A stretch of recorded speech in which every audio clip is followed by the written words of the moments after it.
you ready to do this? Every former athlete wishes they could go back. Love the game. It gave me so much. You know, because we all got hoop dreams. This is A New Path, a sports podcast, hosted by Peyton Schmitz.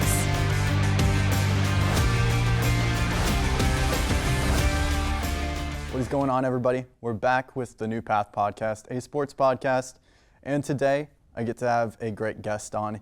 He's a friend of mine, I would say, and he's also my boss from this past summer. He works for the Toledo Hens and Walleye as their youth sports coordinator. Everybody give it up for LT Smith. Thank you so much for having me, Peyton. Super excited to be here today. Yeah, no, thanks for coming on, man. You're number 8. This is episode 8 of the show. So I believe our fourth in person. We had a hybrid kind of in person, also audio. So this is exciting. But we're just going to go ahead and jump right in. Is there anything you want to start off with? I can give a little bit of background on kind of who I am and what I do for the Mud Hens and Walleye. So like Peyton touched on, youth sports coordinator for both the Mud Hens and the Walleye. Deep passion for growing the game of baseball and hockey in the community. So oversee all of our youth camps and clinics, as well as all of our community outreach events. That's exciting stuff, man. And is that, we'll obviously get into like your sports experience and all of that fun stuff, but in terms of that position with the Mud Hens and the Walleye, is that something that existed before you, or is this kind of been something you cultivated? So it's a great question. So I kind of, little rewind, I was brought in part-time, just throwing t-shirts during games, getting the crowd energized and into the Walleye side and Mud Hens side of the game. And we did some youth camps and clinics, and I immediately knew, what drove me to want to keep growing and be a part of something bigger than just a game of hockey or just a game of baseball. So I was blessed to have the opportunity to come in to the organization as an intern in the summer of 2023, and really jump-started all of our youth initiatives that kind of revolved around growing the game of baseball and hockey in the community, and then transitioned into a full-time position in January of 2024. And now I'm obviously very grateful to have someone who's in that youth sports internship currently, and then have a phenomenal part-time staff, which you're familiar with, who executes a lot of these events. So just really all good things, but a lot of great growth numbers over the past couple of years. Yeah, that's really cool, man, that you kind of spearheaded this whole thing, and just being a part of it, even the small part that I've gotten to play this summer has been super exciting to see. So, shout out to you and everything you've built over there, and I can't wait to see where it goes. But kind of, we're going to jump back about several years for you, probably. What's your earliest sports memory? Oh man, so my background is all hockey. I'm a diehard baseball fan, Detroit Tigers fan, but my background is all hockey. My earliest memory is when my parents put me on skates at the age of 2, and then by the age of 3, I was in like organized hockey. I was playing up a year, so with like 4-year-olds. Hockey's just been passed down through my bloodline, but there is a picture on our fridge growing up, and it's me in, like, I kid you not, I'm maybe like a foot and a half tall, and I'm literally in skates, don't look like I want to be there, but it's the funniest photo ever, and I would say that's like one of my favorite memories growing up, just looking back on it. So funny to think about just how small I was, barely could stand on skates, and now all I want to do is, be in skates. So it's funny. Do you feel more comfortable in skates than shoes? That's a good question. I would say yes, mainly because I just love being on ice. Have a deep passion for officiating and growing the game. That's how I still stay active in the game. But obviously played for 16 years. So just loved the game. It gave me so much. Definitely got me to where I am now. But love being on skates, so I would have to say yeah. Yeah. I cannot skate to save my life. So maybe you got any tips? Well, funny enough, I run our Learn Skate programs. Okay. So if you're interested, maybe we could get you in Learn Skate program. Starts in November, but no, I started when I was really young. Like I said, my dad kind of forced me in skates, and I'm thankful he did, because it was awesome, and game of hockey gave me so much. Yeah. So hockey, where are you originally from? Are you from around like the Toledo, Ohio area? Or are you Michigan? Yeah, so I'm a Michigan kid. I know it may surprise you with the hockey background, but a little. Just outside of, or I guess 20 minutes north of Ann Arbor, a town called Brighton, Michigan. Okay. From there, came down to Toledo for school, Mm-hmm. and then obviously wound up in Toledo working full time. Yeah. So what was that like? Are there a lot of hockey programs in Michigan? I'm from Columbus, Ohio, Yeah. I know there's like some ice houses around, but are there a lot in Michigan? Ton. Yeah. Everywhere you go, I feel like you either run into someone who's played hockey, someone who coaches hockey, officiates, or someone who like wants to be in the game. Like it's just the Michigan thing. It's really funny, and everyone loves the Red Wings, has a passion for hockey, and Right. there's a lot of rinks. Yeah. That's for sure. Yeah. Did your school your high school have a team? Yeah, so that was kind of when I slowly phased out of playing and into the officiating side of things. Okay.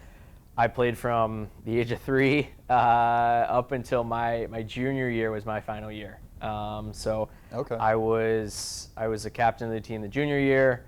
Realized that, hey, I love this game so much, but I don't have a career playing hockey. So I kind of transitioned my focus a little bit to keeping that, like, I want to be the best mentality and the passion that I have for being the best and growing. Transitioned it to the officiating side, and then now take it into, I guess, my everyday work. Yeah.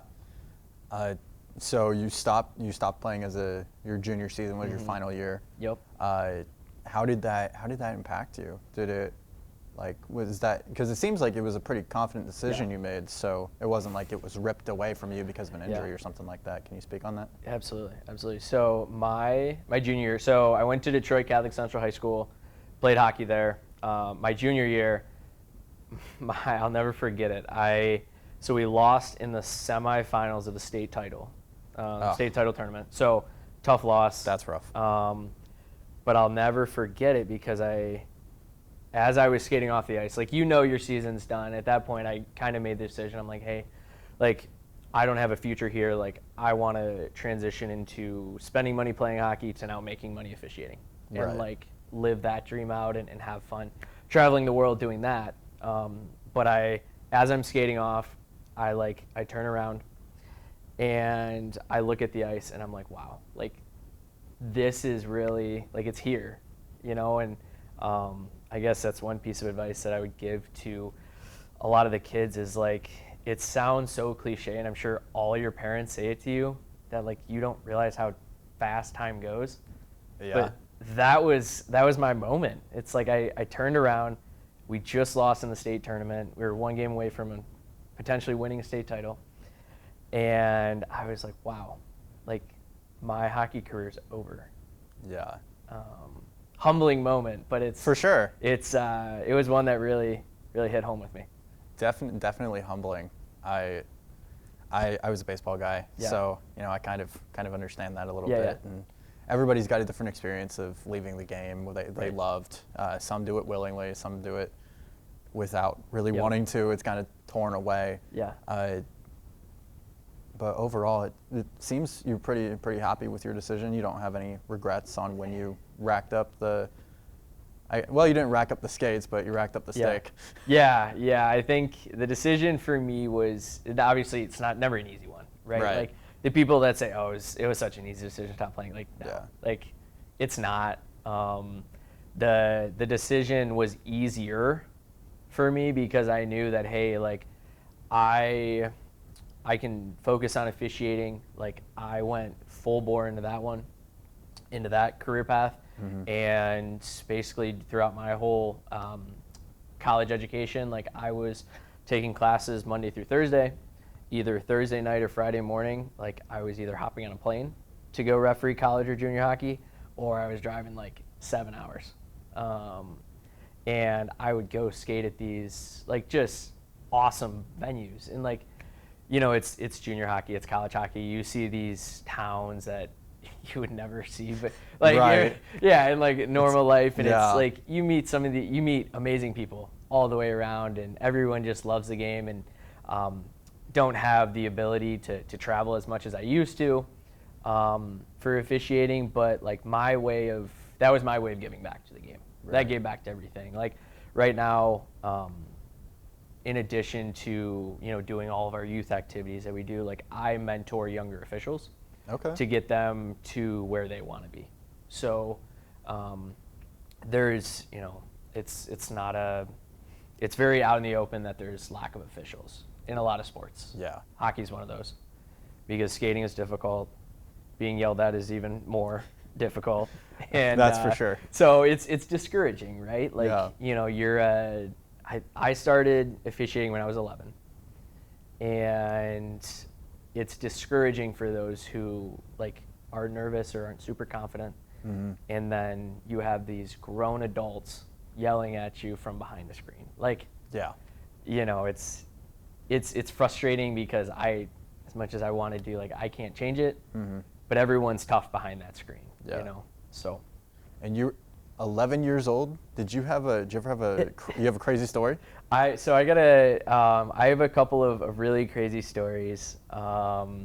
There's two that I'll highlight. The first one was, so when I was super young, kind of in that 11 to 15 time or age range, I couldn't drive, right? Like, my mom was taking me to referee these hockey games. Yeah. So she was sacrificing so I could go and I could make money and just referee hockey. At and 11 be years involved.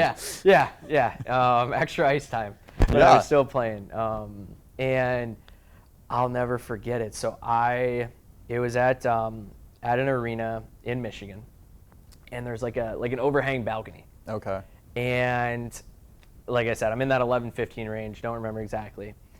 And this guy's just chirping, like, he's talking down at me, and he's chirping at me the whole game. And at one point, I'm just like, I was fed up. So I think it was about like a trip or a hook in the first period, and it's not like period 3. Like, let it go, man.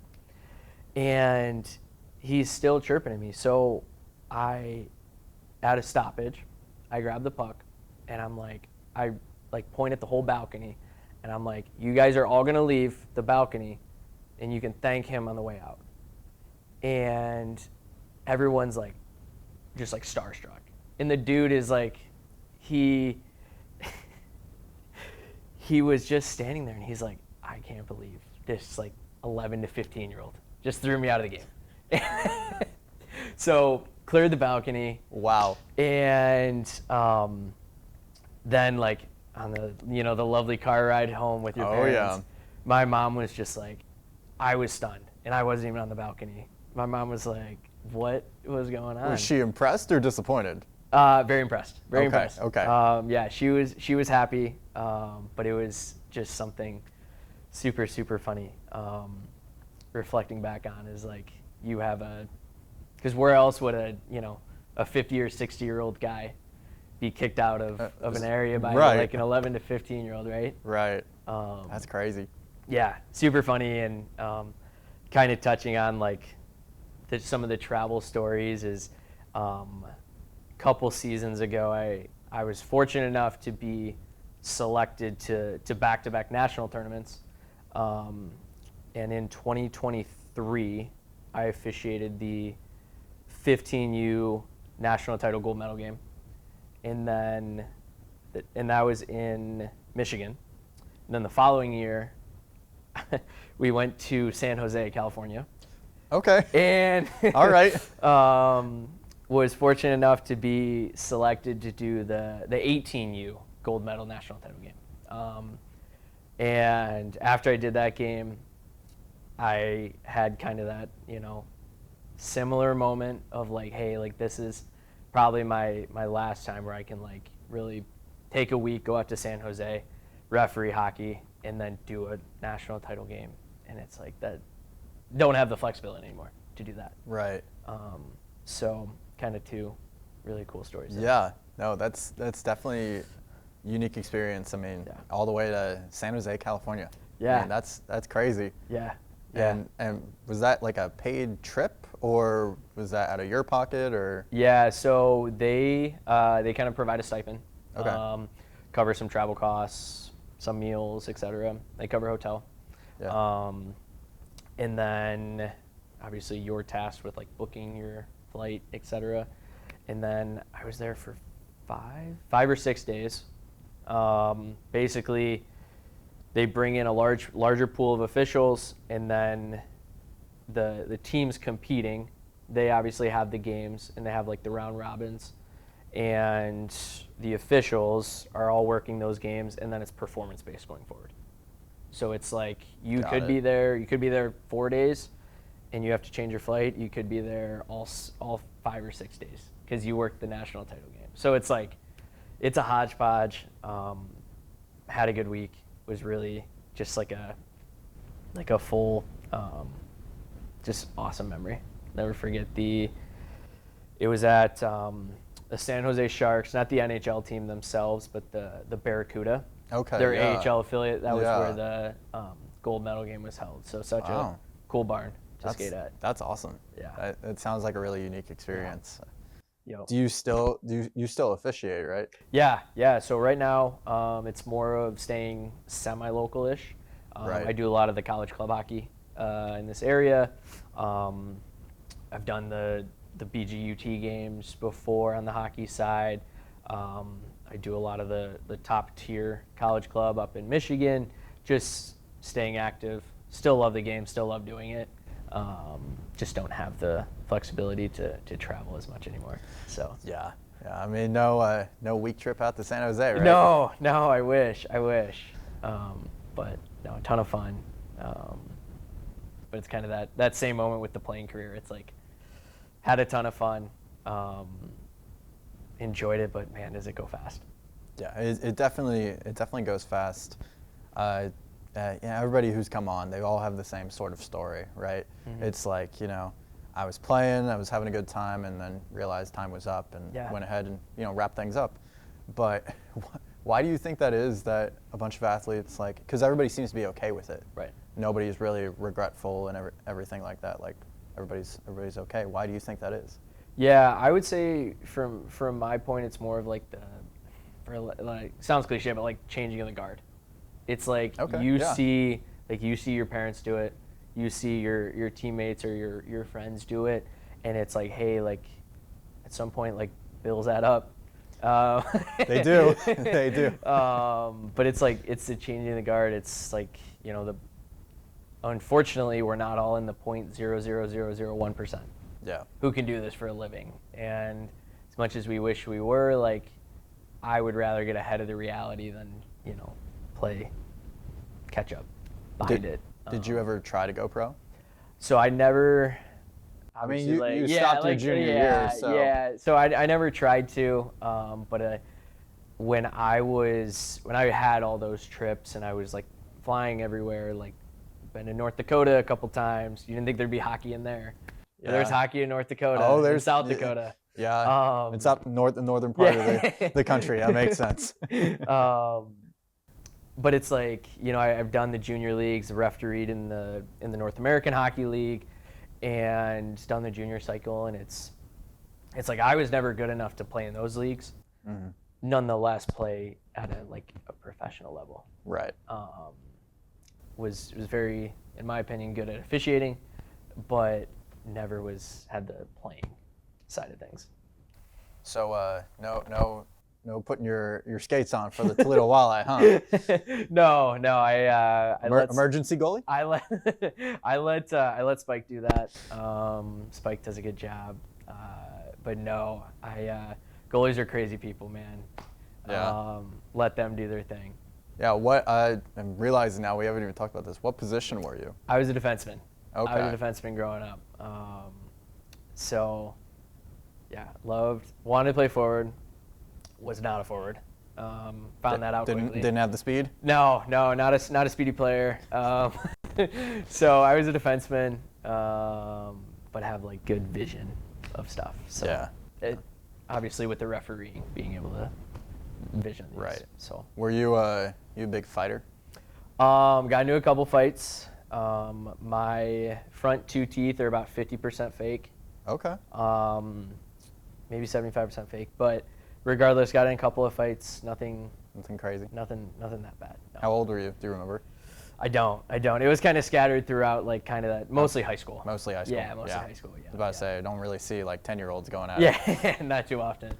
Yeah, my cousin played hockey in Columbus. That's and okay. It was weird for him because his high school, like I think they had like 3 or 4 different schools. Okay. That like came together to form a team. Oh, like a unified, right? Yeah, right. it was like okay. a unified.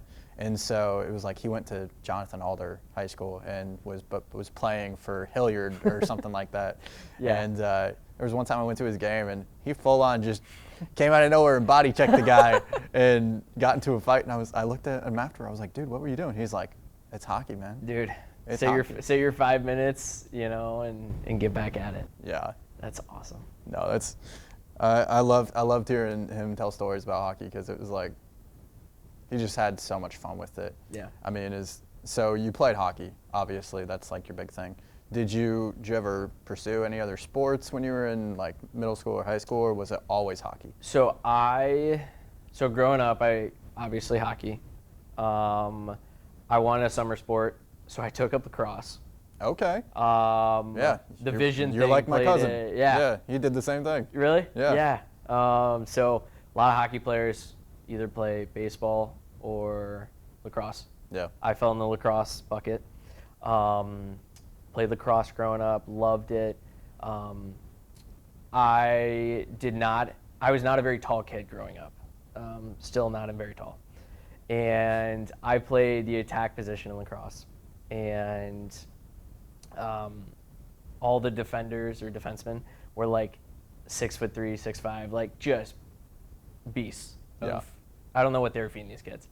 And I'm like, I would come home and my arms are just like all black and blue. Oh my gosh. And I was just like, yeah, like I'm having fun. I'm a little in pain, having fun. Having fun, but in pain. Yeah, we're having fun. Yeah. But came home and it was just like had my fun.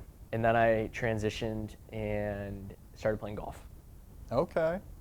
Like competitive? Like Yeah, yep. So competitive golf. Yeah, so Okay. was very good at golf. Got very good at golf. Yeah. Took a couple years. But one of my childhood best friends and we played high school golf basically against each other. And we were the class of 2020. So going into that season, obviously COVID happened. Right. Hindsight's 2020. So Yeah. everything got canceled. Golf Yep. was one of them. Yeah. And we were going to be the top team in the state and like pretty much like barring anything crazy, going to have a state title ring. Like super, super exciting, like ton of fun. We were stacked. And got canceled. And I was like, okay, well. And so I took some time and I just played in like some summer tournaments because I wanted to play golf in college. And I was like, I talked to the coach before the season started. I was like, hey, like, what do I got to do? Like, how can I prove myself? Like, season got canceled. What can I do? He's like, I want to see you post some scores in some competitive tournaments. I was like, okay, like done. So played in a couple, and I guess I should rewind a little bit. The summer before my senior year, I played in a bunch of golf tournaments. I won 17 of them, and just a ton of fun. Like, was playing tournaments like every week. Okay. And then we'll rewind, fast forward again. Started playing in a couple of tournaments, and then refereeing kicked up. And I was like, okay, like, I got to choose. So I chose officiating over the golf. Yeah. Don't regret the decision. Still a decent-ish golfer, but kind of tailed off a little bit there because there was more for me in officiating. How many Happy Gilmore comparisons did you get? So growing up in high school, a huge Tiger Woods fan. Okay. For all of his on-course performances. Yeah. So my nickname on our golf team was Tiger. Okay. Had the full red mock turtleneck. Wow. Yep. All right. Tiger head cover.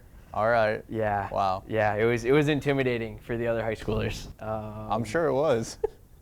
But so that was kind of my cliche.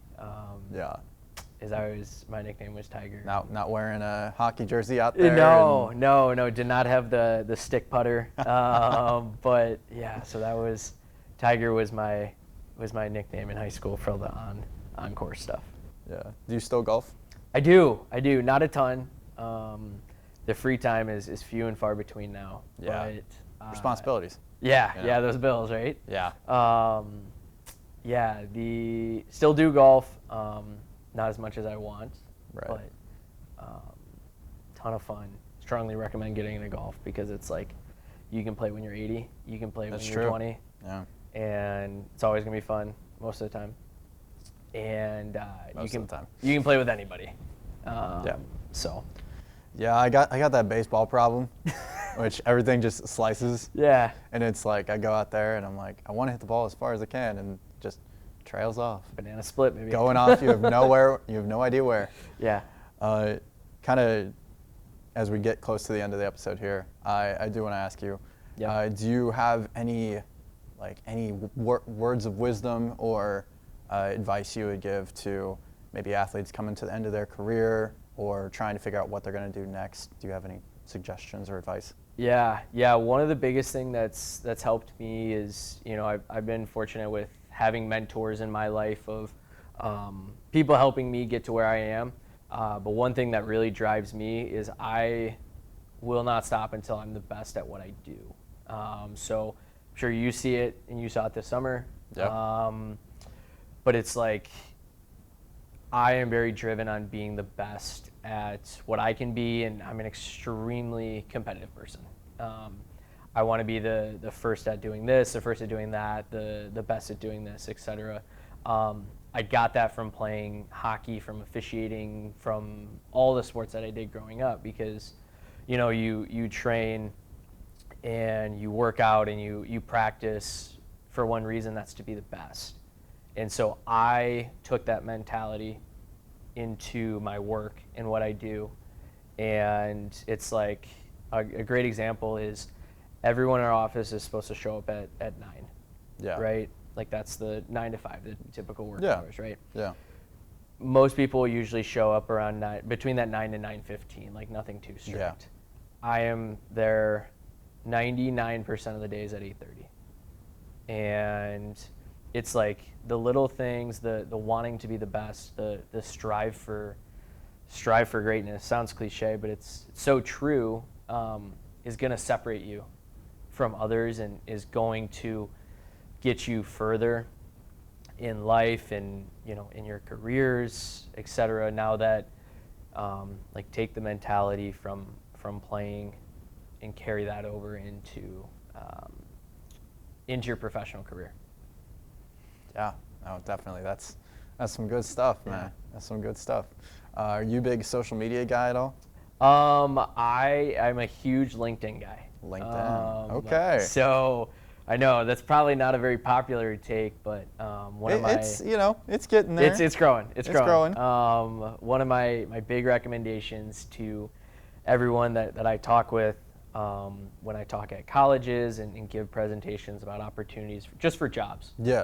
It's like, hey, connect with me on LinkedIn. Like, you may not be looking for a job with the Walleye and Mud Hens or USA Hockey or et cetera, but I promise you that I know people in other organizations where you might be looking. Right. Like, if you want to go back to Columbus, like, I have people in the Blue Jackets. Like, let me help you. Yeah. So my advice is connect with me on LinkedIn. My name is LT Smith. Very easy to find. Profile picture is a guy in a golf shirt, big smile. Happy to help out, be that mentor. Whatever you need, I'm here to help. Yeah. Do you have any cool events coming up you want to quickly shout out? I have. So we have a lot going on. Right now, it's a lot of walleye focus, but a bunch of huge events. I can't turn the curtain too far back, but I think there's going to be some once in a lifetime opportunity events coming to Toledo in 2027. So Wow. might have to wait a little bit. Okay. But it goes back to it's something Toledo's never seen before, and super excited for it. So just stay tuned. All right. Well, hey, that's going to wrap it up here for the New Path podcast. It's been a great addition having LT on, so thank you so much for coming on. Thanks for having me. And stay tuned to everything we got going on. We got some cool things coming, so definitely be watching for that. But for LT Smith, my name is Peyton. So long and have a great day.